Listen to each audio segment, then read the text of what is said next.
یہ ایک قریبی خاندانی معاملہ ہے۔ حدیبیہ پیپر مل کے معاملے میں جب آپ ڈائریکٹرز اور شیئر ہولڈرز پر نظر ڈالیں تو یہ صرف پورا شریف خاندان، قریبی خونی رشتہ دار اور چند کزنز ہیں جن کا ذکر ڈائریکٹرز کے طور پر بھی کیا جاتا ہے۔ رمضان شوگر مل کی شیئر ہولڈنگ پر نظر ڈالیں تو آپ کو اندازہ ہوتا ہے کہ اسے چیف ایگزیکٹو آفیسر جناب حمزہ شہباز چلا رہے ہیں۔ شہباز شریف نواز شریف کے چھوٹے بھائی ہیں۔ وہ پنجاب اسمبلی کے رہنما تھے جبکہ ان کے بھائی وزیر اعظم تھے۔ ان پر شریف خاندان کی ملکیت والی کمپنی رمضان شوگر مل کے ذریعے 10 کروڑ ڈالر کی منی لانڈرنگ کا الزام ہے۔ ان کم تنخواہ والے ملازمین کے نام پر اکاؤنٹ کھولے گئے جو مت میں نہیں آتے۔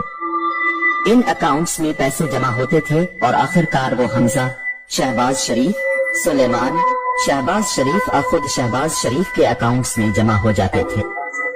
دراصل یہ فائلیں جو آپ یہاں دیکھتے ہیں اس میں نام دیے جاتے ہیں، یہ بینکنگ دستاویزات دیتے ہیں، چالان دیتے ہیں، وہ سب کچھ جو ان تمام بینکنگ ریکارڈز میں درج ہے کم اجرت والے ملازمین کے نام دیتے ہیں۔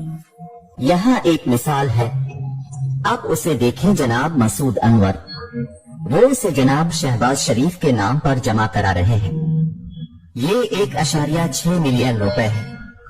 یہ رقم حبیب بینک آف پاکستان میں 26 اپریل 2017 کو جمع کرائی گئی تھی جب شہباز شریف وزیر اعلیٰ تھے۔ یہ 13 مئی 2016 کو میاں محمد شہباز شریف کے نام پر 6 لاکھ روپے کی ایک اور رقم ہے۔ جناب مسعود انور کے اکاؤنٹ میں 52,451 روپے جمع کرائے گئے۔ 1 کروڑ روپے اور 90 لاکھ روپے مسعود انور نے مسٹر شہباز شریف کے اکاؤنٹ میں جمع کروائے۔ اب آپ پوچھ سکتے ہیں کہ مسعود انور کون ہے؟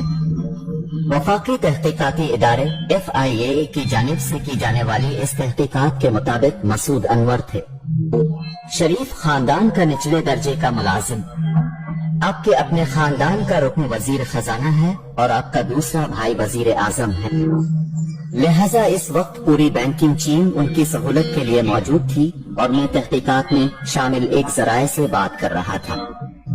چونکہ ایک بار جب انہوں نے بینکروں سے پوچھا کہ یہ ان کی ناک کے نیچے کیسے ہو رہا ہے اور انہوں نے ان تمام سرگرمیوں کو کیوں نہیں روکا، تو انہوں نے کہا کہ لوگ بندوق برداروں کے ساتھ بینکوں میں آتے تھے اور ایک خاتون تفتیش کاروں نے کہا کہ وہ ایک بینکنگ افسر کو رو رہی تھی کہ ہم کیا کر سکتے تھے۔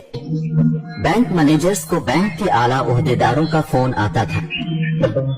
بینک خود شریف خاندان کی کرپشن پر پردہ ڈالنے کے اس گٹھ جوڑ کا حصہ تھے۔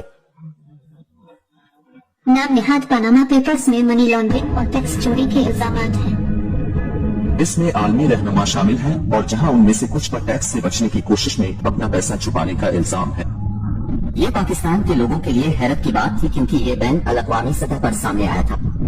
اس کی ساکھ بہت زیادہ تھی کیونکہ اس سے پہلے کئی سالوں سے شریف خاندان اس خبر کو استعمال کرتا رہا ہے کہ ان کے خلاف یہ تمام الزامات سیاسی محرکات پر مبنی ہیں۔ پاناما پیپرز میں نواز شریف کے 3 بچوں کے نام ہیں۔ ان کا خاندان آف شور اکاؤنٹس کے ذریعے لندن میں جائیدادوں کا مالک ہے۔ نواز شریف کی بیٹی نے لندن میں جائیداد رکھنے سے انکار کیا ہے۔ اس کے دستاویزات مبینہ طور پر کے ہیں اور ظاہر کرے کہ وہ جائیدادوں کی ٹرسٹی ہے، مالک نہیں، لیکن وہ دستاویزات کے لیے پوری نامی فونٹ میں لکھی گئی ہے جو 2007 تک دستیاب نہیں تھی۔ اگر آپ 1992 اور 93 کو دیکھیں تو یہ بہت اہم وقت ہے۔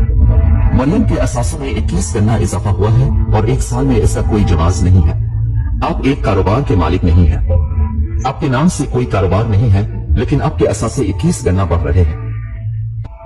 1992 میں مریم نواز 19 سال کی ہو گئی۔ پاناما پیپرز کے انکشافات کے بعد پاکستان کی تحقیقاتی ایجنسی نے شریف خاندان کے مالی معاملات کو نکالا۔ مشترکہ تحقیقاتی ٹیم کو بنیادی طور پر پتہ چلا کہ مسٹر نواز شریف آمدنی کے معلوم ذرائع سے بنائے گئے اثاثوں کا جواز پیش نہیں کر سکے۔ یہ اہم الزامات میں سے ایک تھا۔ معاملے کو فوجداری کارروائی کے لیے بھیج دیا گیا تھا۔ فوجداری استغاثہ میں ایک مقدمہ تھا جو تقریباً 1 سال تک چلتا رہا اور اس مقدمے میں نواز شریف کی طرف سے ان کی دولت کی اصل لندن میں ان 4 فلم فیئرز کی وضاحت کے بارے میں ایک بھی جواب نہیں آیا۔ وہ پیسہ کہاں ہے جو وہ کبھی ثابت نہیں کر سکے تھے۔ شریف خاندان کا شمار پاکستان کے امیر ترین افراد میں ہوتا ہے، لیکن ان کی دولت کی اصلیت ابھی تک ایک معمہ بنی ہوئی ہے۔